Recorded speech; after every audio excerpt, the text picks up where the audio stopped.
My role currently encompasses two roles. On one side, I'm the head of strategy for the group, where I work across strategic projects in TPL Tracker, Insurance, TPL Life, TPL Maps, and all of our companies where new opportunities either exist, can be created, or relate to a strategic objective we're trying to achieve. And then on the other side, I'm the CEO of TPL eVentures, which has a mandate to help foster the growth of the startup ecosystem in Pakistan. And that's done through narrative building, through strategic investments for early stage startup and growth capital, through interacting with incubators and universities and just stakeholders in this ecosystem to enable and unlock that growth. Startups need guidance and they need help and they need hand-holding. And Pakistan, where it stands today, and speaking to my frustrations, is just where there's a disconnect, because traditionally we aren't really a sharing economy, right? We're not. We're very protective about our families, our businesses, our ideas. We don't have a culture. We share food, but beyond that, we don't share ideas. We don't have, speakeasies. We don't voice opinions publicly for the fear of what other people might think. And that's kind of holding us back, in my opinion, in terms of kind of unlocking that growth. And what excites me is that there's lots of opportunity, because there's a lot of young people that want to converse, they want to reach out, they want to ask questions, they want to get answers, they need help, and they're willing to listen. But at the same time, what's exciting is solutions. Entrepreneurs create solutions, and solutions solve problems. There have been some positive steps in the last government which have been amazing. We've seen Yusuf Hussain and Ignite and the work they've done in a year and a half by setting up 5 national incubation centers to spurn startup growth. I'm sure they've got lots of work planned in the future, right? Similarly, other government departments need to step up and work on tax reform, right? How can we incentivize corporates to save on tax by investing in startups, right? Why should there be double tax? Let the corporates invest their money in startups, let them spurn that growth, because at the end of the day, startups will grow in their own regard, but they might also help corporates go further, right? Which will create economic activity, increase economic activity, right? So the taxation front is an opportunity. Regulation is an opportunity. Fintechs struggle all the time with the amount of capital they need to hold before they can get a license, and issues related to this, right? So have more discourse, right? I think the work Vcast is doing in terms of discourse and narrative building is great for this. It's a channel the government can use to communicate with us and us with them. Recently, I have just started my role with a startup out of the UK, which focuses on emerging markets and wants to get into the blockchain and education advisory space. Because I realize, and we realize as a team, that there's a big gap between how a foreign tech company operates and how a local company operates that's trying to be digital. And this knowledge gap isn't just going to be filled on its own, and it's too risky to just allow people to make mistakes on group company capital. So the idea is we want to enter emerging markets such as Pakistan and others in the region to unlock mindsets. The idea is, how do you unlock growth mindsets? I'm not someone who values titles. I'm someone who values work and people, and I've always been that way. So I could be CEO today, but I could also just be head of strategy. It doesn't matter. What matters is that an individual, or in this case myself, is always looking to align himself with the vision that he set out. And as long as you're working towards that vision, be it wearing an eVentures hat, a TPL hat, a startup hat, or 10 hats together, the vision is always aligned and you're always seeking growth or betterment in what you're trying to do.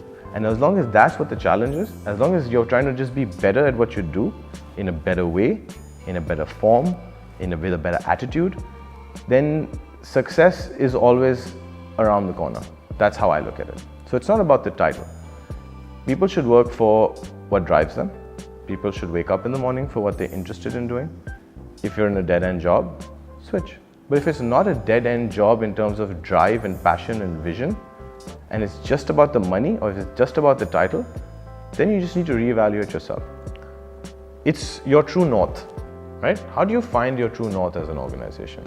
It's about engaging with your senior management team, bottom down, but then bottom up and then top down, right? It's important to do a strategic exercise throughout the organization. Only then will you understand that the teams you have built around you, where do they see this company going? And the board of directors that you present to, where do they see this company going? It's important to align that strategically, simply because there's a million opportunities out there. But which ones should a company be going for is what's determined by a focused unit looking at that space. Only if you know what your vision is, which is the never-ending goal or the impossible to achieve, can you build a mission which will help you achieve it. Only when you know what your mission is, which will help you achieve your vision, can you align your company values to that mission. Only when your company values are aligned to a mission that will lead you to your vision, can you create objectives that will be strategic objectives relating to where the business should grow. And then comes the enablers, which are your marketing and your IT and your HR functions, which help unlock the organizational transformation required for you to achieve those strategic objectives. Now, this is a very structured approach to how businesses to grow. And in Pakistan, we're not used to that. We're used to one man running the show, him setting the vision, that vision changing constantly. And as a result of that, Pakistani firms don't really break through a specific ceiling in terms of their earning potential. But that's because they're not evaluating the opportunities. They're not assessing what's right for them, what's wrong for them.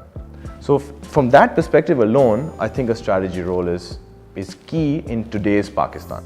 If HR were treated as a core function of the business, whereby it was plugged in to the strategy of the business, it worked closely with the CEO of the business to understand what's the vision, where are we going, what are the objectives.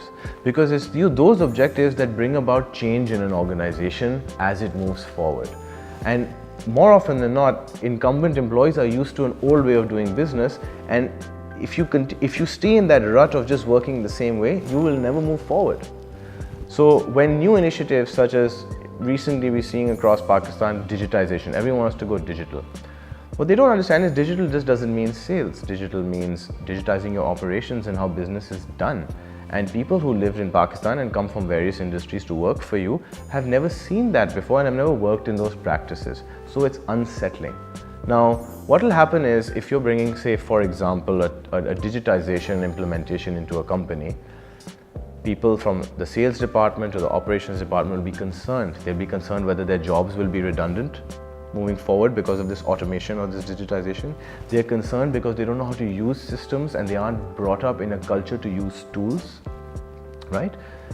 It's something that I say because, like, if you look at Pakistan, for example, we don't use any tools, right? In Pakistan, we have 20% finance departments doing the job and the role of what one QuickBooks does anywhere else in the world, right? It would save time, money and cost and allow you to allocate that resource to be retrained and move into a more efficient area for a business, right? We don't have that, and we don't have that because HR isn't strengthened.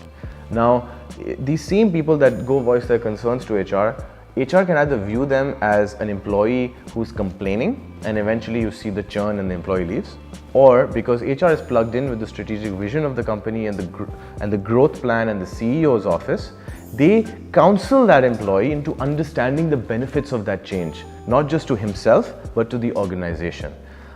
I've seen salespeople in my career talk about implementations when CRMs were happening and saying, okay, what is the use of the CRM? We work in a certain way. Office kaun aayega वापस शाम को उसमें fill करने के लिए, and all of these things, right?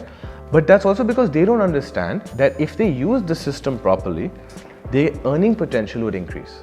Why? Because they'd be able to track their leads. They'd be able to identify who they're converting better, faster, cheaper. They'd be able to see how much business is coming from one customer and how they can grow the wallet size of that customer to earn more commission from the company and therefore actually maximize on the incentive the company is giving you. So the HR becomes a very important factor in this, because if HR understands the vision and the purpose, they help counsel the employees towards that vision and purpose. And coupled with that, bring in training and knowledge building reforms, where training is not about let's be motivated and let's learn leadership, where it's focused for each team regarding the implementation or the change management that's going through within their direct departments. What that does is it creates a sustainable workforce that stays with you longer, and a workforce that's motivated because it's incentivized correctly, and a workforce that's collectively and cohesively working towards the strategic goals outlined by the group. It had been seeded with $100 million. So it was a giant startup, well funded, to help solve the problems of the people of Pakistan. My first boss, Ehsan Jamil, who was the CEO, he was someone who liked to empower his teams. I spent 5 years with Aman, and I worked across all the interventions. It was a very unique position to be in from a learning perspective, because when you're climbing the corporate ladder, you don't get visibility of the top. I was just privileged enough where I was fortunate to be in the room where decisions were taken at the top and working with the teams which would implement it at the bottom. And that's where I got to bridge the gap. And the learning I got across every function of a company, from marketing to sales, to fundraising, to costing, to finance, to operations, to even impact measurement, is what kind of solidified my role as a strategy expert. Ehsan Jamil has been a mentor, because I've seen this guy smile and sit through days of working even when the road ahead looked really tough. And he managed to keep everybody motivated. And I'll never forget something he said to me, which was, I'm the captain of the ship, but you are my team. If you think I'm hitting an iceberg, pinch me, kick me, hit me, to warn me. If I hit the iceberg, it's my fault. If there was no iceberg, I might be upset with you for a day, but at least I knew you cared enough to warn me, right? And that's always stuck with me, because it's a very progressive, inclusive way of management. So I've always looked up to that and tried to model my management style towards that. The other two people are my dad, because he's taught me the importance of honesty and integrity in business. I've seen him lose deals that were worth a significant amount of money to him, where he lost money on those deals not because of anything he did, but just because the currency devalued, or the supplier that was providing him raw materials jacked up the price by 80%. But he went through on his commitment with his client and made a loss on those deals. Now, to make a loss like that is not easy to swallow for everybody. So to learn from that about integrity and honesty, and to keep your word when you shake hands, is something that I've looked up to, and I constantly refer to him when I'm taking big decisions in my life. Fourth person is my late grandfather, who was also a businessman and had his own marble business and came from a large textile business. What I learned from him is just live life to the max, right? Something he used to say to me is, listen, work as hard as you want, but you're not taking any of this money to your grave. And if you leave it all to your children, they'll never be motivated enough to work for themselves. So that's something that stuck with me, simply because it's an attitude I believe that's important to every human. You live one life, work isn't everything. And if you're working and you're making money, then use that money to enjoy your life with your loved ones. It's important. I'm always on. I try and make sure I get 6 hours of sleep and 2 hours at the gym. So that's my fixed 8 hours. Anything outside of those 8 hours, the other 12 hours, is all managed through calendars for my meetings and always being on. My best friend is WhatsApp. Why? Because I don't need to send emails. I can send video, picture, document, everything through WhatsApp and manage everything on the go. And that's important for me, because the roles that I play require many a times to troubleshoot immediately. There are decisions that are required, there's opinions that need to be shared, there's documents that need to be reviewed, and if I'm in an e-ventures meeting with an incubator and not in the office or with the team, I need to be able to give them that to make sure that this is not delayed to the next day, because every delay by a day adds another day, right? And And that's how I manage my time. So I'm very fluid because, and I learned that from the startup ecosystem, right? That fluidity is the key to success. Things change, but you have to be able to adjust to them. And that's good. That speaks true for any startup that's successful or any strategy that'll work.